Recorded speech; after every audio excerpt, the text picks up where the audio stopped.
Tonight, keeping an eye on rising waters with a flood advisory in effect. And we'll tell you which Washington native is outside the International Space Station as we speak. Murrow News 8 starts now. From the Northwest Public Broadcasting Studios on the campus of Washington State University, this is Murrow News 8.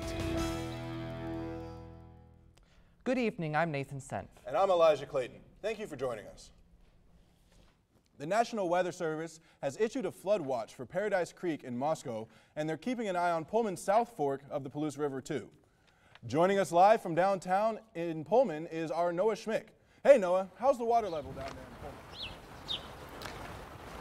Hey Elijah, down here at the South Fork River, I guess it's called Paradise Creek, the flood watch continues. There's a lot of water right now. As you can see behind me actually, the water rising so high that it's actually about to hit the clearing of the bridge, and obviously all this warm weather is not helping at all. The warm weather, all the sun and everything is making the snow melt, causing tons of runoff, tons of erosion, tons of everything. The water is just about to, if people are walking across the bridge, you can almost touch the water. That's how close it is to that bridge down there. Obviously, the National Weather Service and everything is telling people to monitor the conditions around them to make sure that, if the flood gets any higher, some of those floodplains and everything might actually be flooded here in the next couple of days. Tomorrow it's supposed to be even warmer. The warm temperatures are going to keep this runoff going and keep the water rising here on Paradise Creek and South Fork River. But other than that, it's a beautiful day. I'm not going to go ahead and jump into this water. No, it looks terrible out there. But Elijah, back to you at the studio. Thanks, Noah. That's Noah Schmick reporting live from the South Fork River. A fatality investigation in Whitman County has concluded today. Derek Abshire of Lewiston was killed last week at the port of Wilma, about 30 miles south of Pullman. Abshire was struck by an oncoming semi while he tried to place a tarp over the trailer he was hauling. Whitman County sheriffs have said that the semi driver was not at fault and Abshire's death was accidental. One man is dead this morning following a car crash involving a bus on I-90 near Snoqualmie. The brand new bus was empty except for the driver going to Vancouver for a delivery when it collided with a stalled vehicle of the driver that was stalled, and he died on scene. The accident closed 2 lanes around 5:45 a.m. this morning, causing a 3-mile backload. It is now cleared.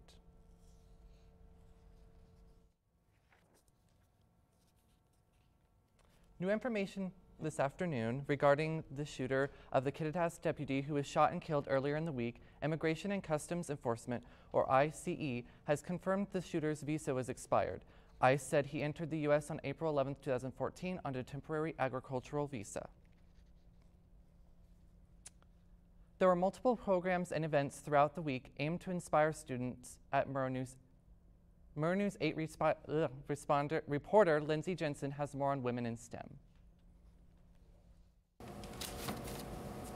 The ASWSU met Wednesday to finalize a decision to support campus recycling initiatives. The resolution urges the Washington State Legislature to reintroduce and pass a bottle bill in the state. There's about 10 states right now that I think have implemented that. And what it does is it kind of creates a way to incentivize recycling.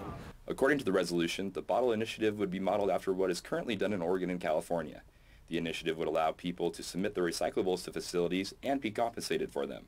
We started to understand that we're going to have to tackle this top-down. On campus, many people recycle items without them being cleaned, which can contaminate everything in the bin. When this happens, the items have to be sent back to landfill sites due to the contamination. Environmental issues are kind of a hot button topic. So being able to kind of come out in support of an initiative of this size is just it's spectacular, and I'm really happy that we got the support that we did. The initiative looks to provide students with a sense of accomplishment when they recycle. Noah Schmick, Murrow News 8. We apologize, that was actually the wrong video. Spokane astronaut Anne McClain has left the International Space Station and is performing a spacewalk at this moment. Today marks the first ever spacewalk performed with 2 female astronauts as they work to replace batteries on one of the station's solar arrays. McClain is a 1997 graduate of Gonzaga Prep. And when we come back, our Justin Spinney will give us a look at our local weather. And saying goodbye to a Mariner legend when Murrow News 8 returns.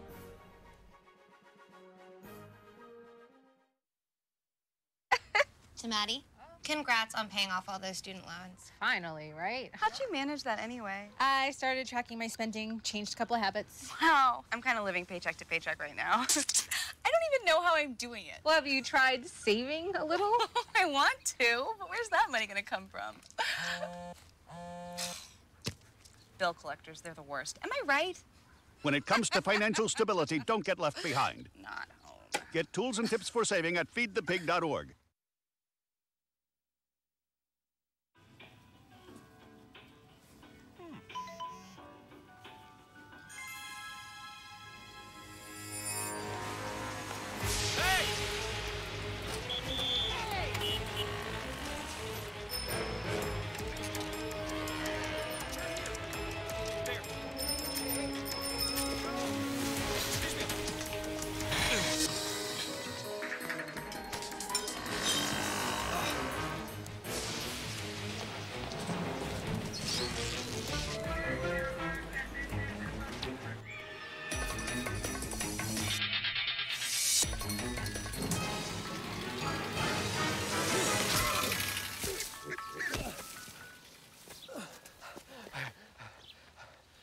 So, same time next week? Well, of course. Put away a few bucks, feel like $1 million. For free tips to help you save, go to Feed the Pig. No more pencils, no more books. No more teachers, dirty looks. School's out for summer. What this place needed was better graduation rates. So we worked with schools like Henry Ford High, and now they're up 18%. To help us do more good this year, go to unitedway.org, because great things happen when we live united. Welcome back to Murrow News 8. My name is Justin Spinney, and let's take a look at the weather. I hope you're enjoying the warm weather out there today, because it may not last. Stay tuned for that. But today is beautiful. As you can see, we got 56 degrees today. Nice and warm compared to what we've been seeing a little bit earlier in the year. So make sure you get out, enjoy it today, put on a tank top, put on, some shorts, sandals, get out there and relax in the sun. We've got a low of 39, so again, make sure you enjoy this warm weather while it lasts. If we look at tomorrow, it's going to start getting a little bit colder. We're going to drop down to 49, and it's going to be a low of 38, and that trend is going to continue. It will continue to get a little bit colder the further we go throughout the week. Now, if we look at the state map, this is where it gets fun. We got sun, and we have some more sun. I'm like a sun salesman up here. Like, if you want some sun down here in Pullman, then you're going to get some sun. You want some sun up here in the west? Buy now, and we'll give you some 60-degree weather. It's absolutely gorgeous today across the state. And if we take a look at our 5-day forecast, it's going to continue to get a little bit colder. The rain might start moving in as we get closer to the weekend, Saturday night and into Sunday morning. We might see some light showers, which might contribute to some of that flooding, as we saw with Noah Schmick's live shot earlier.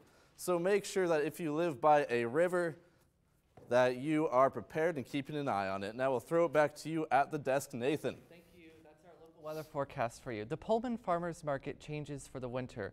Ryan Peerbone gives us a look at what the Pullman Winter Market looks like. The Pullman Farmers Market takes place every Wednesday from May to October. But every third Saturday from November to April, when it's cold outside and the weather becomes a problem, the market moves indoors to the WSU Brailsford Center. Farmers Market Manager Amanda Argona says Pullman residents can come to this winter market and support local businesses. You're supporting your neighbors, first and foremost, especially for the Pullman Farmers Market. We try and source as many of our vendors from a 60-mile radius, and so you're giving folks an opportunity to really test the waters when it comes to establishing a business. Local farmer Joe Wilson reiterates the benefits of buying local with a simple message about quality.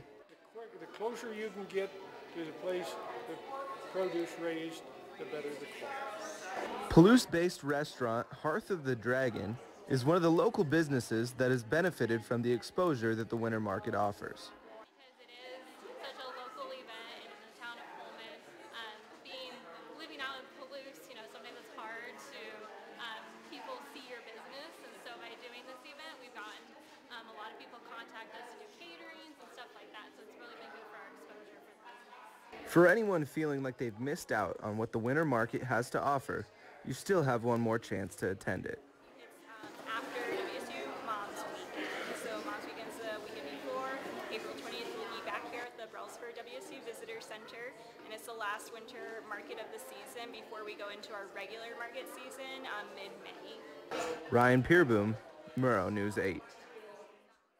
Coming up, our Brady Frederick takes a look at sports. When Murrow News 8 returns. Here's your check.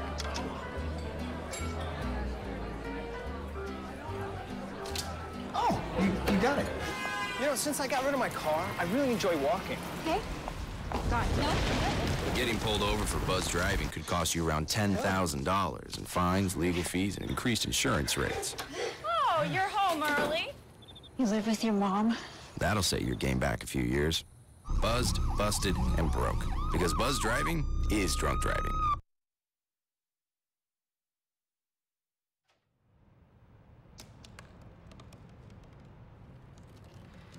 They said I couldn't dream. Called me a piece of trash and swore that's all I'd ever be.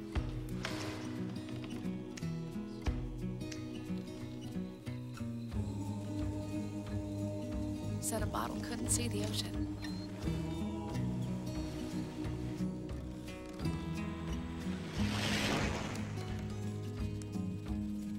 Give up.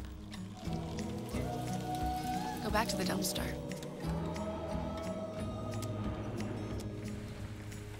But I didn't listen. I made my way.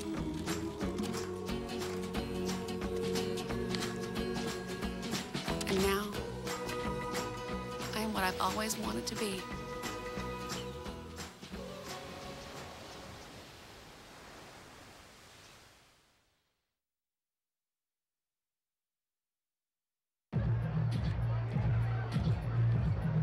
If you drive buzzed, it could cost you around $10,000. You'll face major legal fees, major fines, and steep insurance penalties. You could lose everything. Buzzed, busted, and broke. Because buzz driving is drunk driving.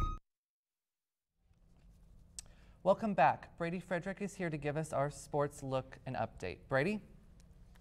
Thanks, Nathan. Well, it turns out Tom Hanks lied to us. There is crying in baseball.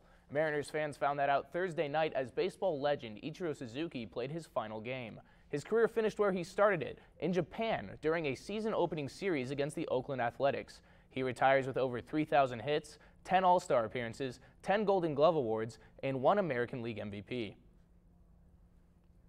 On Monday night, late-night talk show host Jimmy Kimmel joked that Gonzaga does not actually exist. Take a look at this. I know this might be controversial, but here it is. I don't believe Gonzaga exists. Zags were not thrilled. He tweeted asking students to convince Jimmy Kimmel that they do, in fact, exist. Spokane Hoop Fest executive director even invited Kimmel to visit GU's campus. Tomorrow, Gonzaga takes on Baylor, the Bulldogs' 21st consecutive NCAA tournament appearance. With mental health being such a prominent topic, 6 WSU students launched the Helinski's 3-for-3 Challenge earlier this month. I met with some of them to see how it all got started and how far it has spread. We're doing the 3-for-3 Burpee Challenge for Helinski's Hope to raise awareness for mental health. We are going to get down for those who are down. Number 1, here we go. 1, 2. On March 3rd, WSU sports management students launched the Helinski's Hope 3-for-3 Challenge. As a project for their capstone class, the group of 6 students chose to spread awareness for mental health and the Helinski's Hope Foundation.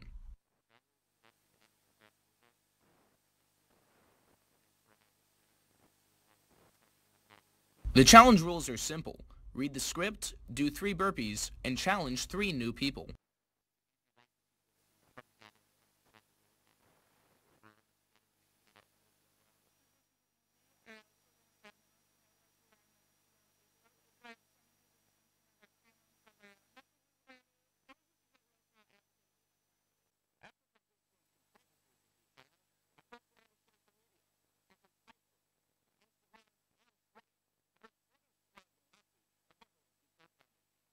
The Helinski family created the foundation after WSU quarterback Tyler Helinski's death by suicide in January of 2018. So far, they've raised almost $100,000 towards mental health awareness. Media outreach campaigns, such as the 3 for 3, have helped spread their message not only throughout Washington, but throughout the world.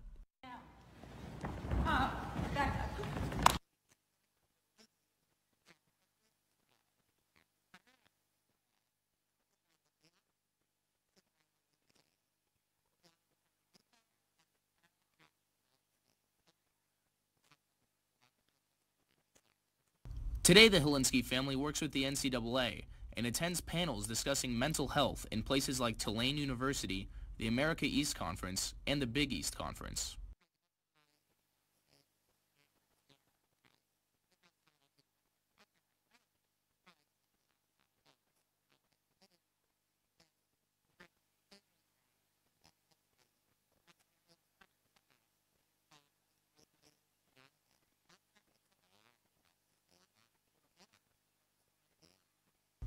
With help from their supporters, such as 6 WSU students, Helinski's Hope continues to spread their message of mental health awareness and makes efforts to pick those up who are down. Brady Frederick, Murrow News 8. Coming up, could it be harder for Airbnb in Pullman? And we're talking Pullman pets when Murrow News 8 returns.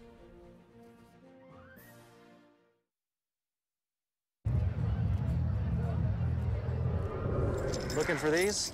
You drive buzzed. It could be one very expensive ride. First, you gotta make bail. Then pay me to get your car back. Your insurance premiums will go through the roof. And my legal fees just keep adding up. All told, it could end up costing you $10,000. Buzzed, busted, and broke. Because buzz driving is drunk driving.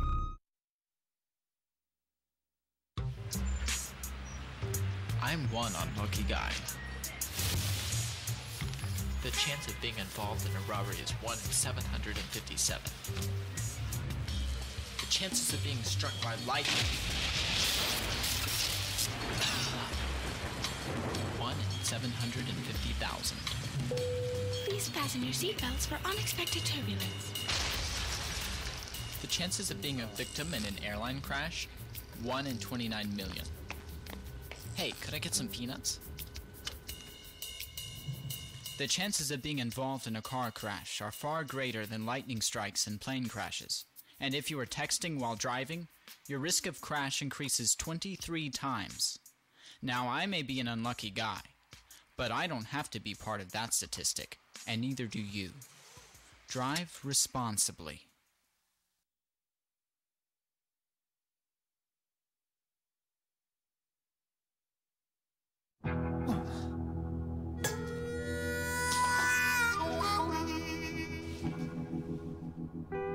Get caught buzz driving, and you could do some hard time. Craig, knock it off. Sorry, Mom. It could cost you around $10,000 in fines, legal fees, and increased insurance rates. And that could set you back a few years. Buzzed, busted, and broke. Because buzz driving is drunk driving. Welcome back. Pullman wants to regulate rentals offered through Airbnb and HomeAway. Currently, Undercity's short-term rentals are illegal in single-family homes. A report found that there are about 50 homes that are currently offered online. City officials say they don't know how short-term rentals comply with the law, but the City Planning Commission is discussing the issue last night and during a town hall meeting. WSU's Technology Fee Committee gave the university funding suggestions based off requests from multiple groups. The proposals include updates to technology on campus. The committee must decide where to allocate the funds before presenting it to the ASWSU Senate and President Scholes. The committee recommended a total of over $850,000 to be spent on proposals. We apologize about this story earlier, but here's the footage. There are multiple programs and events throughout the week aimed to inspire students. Murrow News 8's reporter Lindsay Jensen has more on what the week means for women in STEM. The second ever Women in STEM Week included programs that gave students opportunities to help them succeed in their future careers. Students could listen to inspiring alumni panelists and network with real professionals in the field. In science fields, they can be more male-dominated, and some of that gender discrimination comes through. So it's really important to attend these salary negotiation workshops or these women in STEM networking dinners to give myself tips to both advance myself, advocate for myself, and look out for what to advocate for in other people. All programs were free and open to the public, but 2 events throughout the week required a sign-up prior to the event because of an unexpected popularity in events last year. This year marks the first year they could live stream all programs to all WSU campuses across the state. The population of women studying STEM at WSU have been increasing.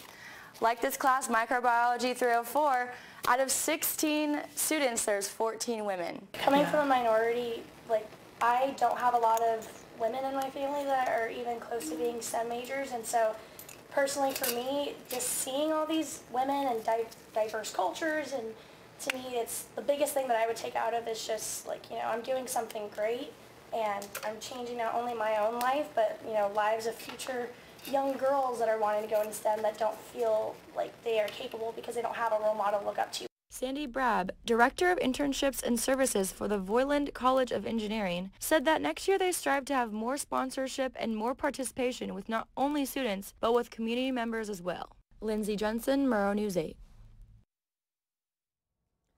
The Whitman County Humane Society and the WSU College of Veterinary Medicine's Shelter Medicine Club will team up for a low-cost microchip benefit tomorrow. Pets can get microchipped for a suggested $10 donation from 10 a.m. to 2 p.m. at Animal Haven on Old Moscow Road. All proceeds go to the Whitman County Humane Society. All right, Cougs, the Monster Energy Up and Up Festival is this weekend. So our reporter, Kanera Heinke, comes to us with all the details on this weekend.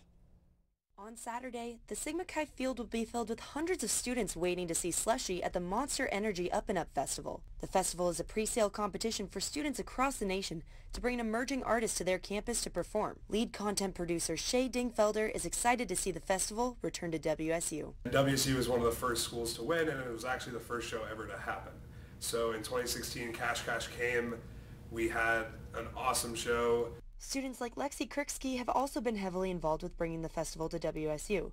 Kriksky works as a campus ambassador for the festival, a job she believes takes a special kind of person with a lot of dedication. Last semester and even this semester would take 4 hours out of my day every single day to sneak into dorms and put up flyers everywhere, so just make sure everybody knows. The link for the Monster Energy Up and Up Festival is still open and tickets are still being sold. Kanera Heinke, Murrow News 8. Coming up, we look at what happens to business vacancies in Pullman. And we look back at the Oso landslide on its 5th anniversary when Murrow News 8 continues.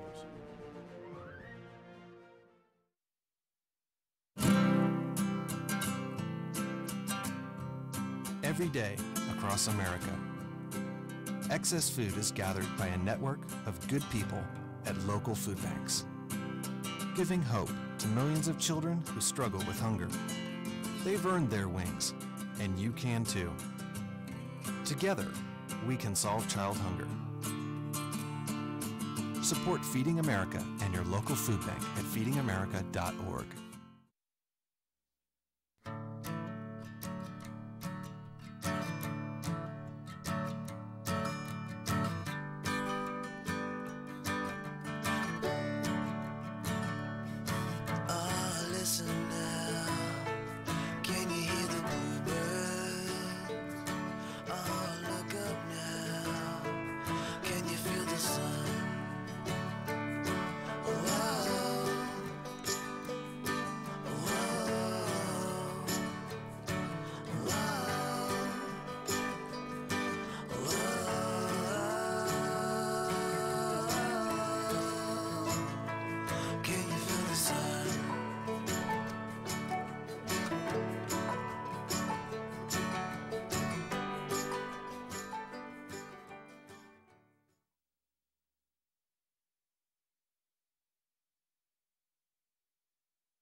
Everybody has a dream.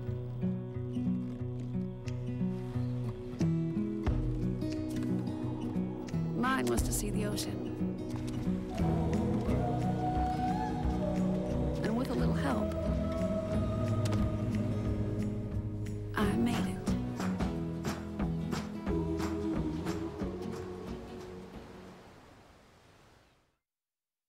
Welcome back. Today is the 5-year anniversary of the deadliest landslide in U.S. history. Family and friends of victims will hold a ceremony to remember the landslide that destroyed 49 homes and took 43 lives in Oso, Washington. It will include a dedication to the "It Was Home" sculpture that once stood along the highway as a symbol for the community.